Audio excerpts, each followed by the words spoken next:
Quais foram as provas concretas que foram consideradas na condenação do ex-presidente Lula? A gente tem testemunhas que fizeram acordo de colaboração, a gente tem testemunhas que não fizeram acordo de colaboração e depuseram, a gente tem os documentos. Que tem uma digital dele, qual é a prova? O caso lá o sítio de Atibaia, você utiliza a propriedade como se fosse proprietário. Ocupa lá, inclusive, a suíte do casal. Teus bens estão lá. Se o sítio é de um amigo, poxa, é um bom amigo muito chegado teu. E aí o que você tem? As empreiteiras, Odebrecht, OAS, fazendo reformas no sítio lá de Atibaia, sem receber nenhum tostão. Eu nunca ouvi falar que a Odebrecht fazia reforma em sítio, a OAS fazia reforma em sítio. Mas esse é uma ponta do iceberg. O fato é que você tem um esquema que perdurou durante o governo do PT, em que envolveu o quê? Loteamento político da Petrobras, com diretores e gerentes encarregados de arrecadar pagamentos de grandes empreiteiras, como se fosse uma regra do jogo, e esse dinheiro ia para eles parte, que eles enriqueciam, e parte para o mundo político, seja para financiamento ilegal de campanha, ou seja para enriquecimento ilícito dos políticos. A Odebrecht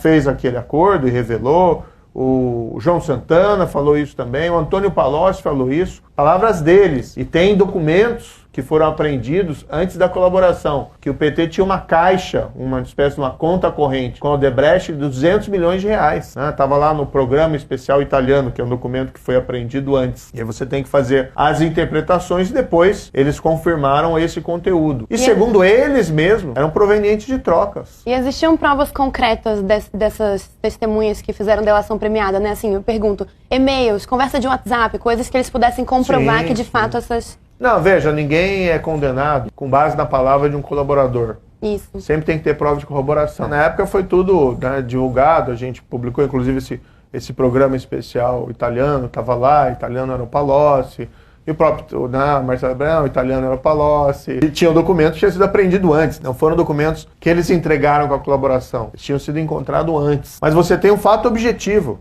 para os céticos, 6 bilhões de reais que a Petrobras retomou por conta da Lava Jato. Então esse dinheiro é o quê? Invenção? As pessoas foram lá, confessaram, pagaram porque queriam fazer uma contribuição para os cofres públicos, para a República Brasileira. Isso aconteceu em qual governo? Governo do PT. Presidência da República do Lula e depois da Dilma. Os fatos são inegáveis. Quem julgou isso, às vezes também tem esse problema. Querem colocar, não, o Moro decidiu. Não. Eu proferi a sentença de primeira instância, que foi confirmada pelo Tribunal em Porto Alegre, por mais 3 juízes, que foi confirmada na STJ por mais 5 juízes, e 3 anos depois vem essa historinha. Era para ser julgado em Brasília.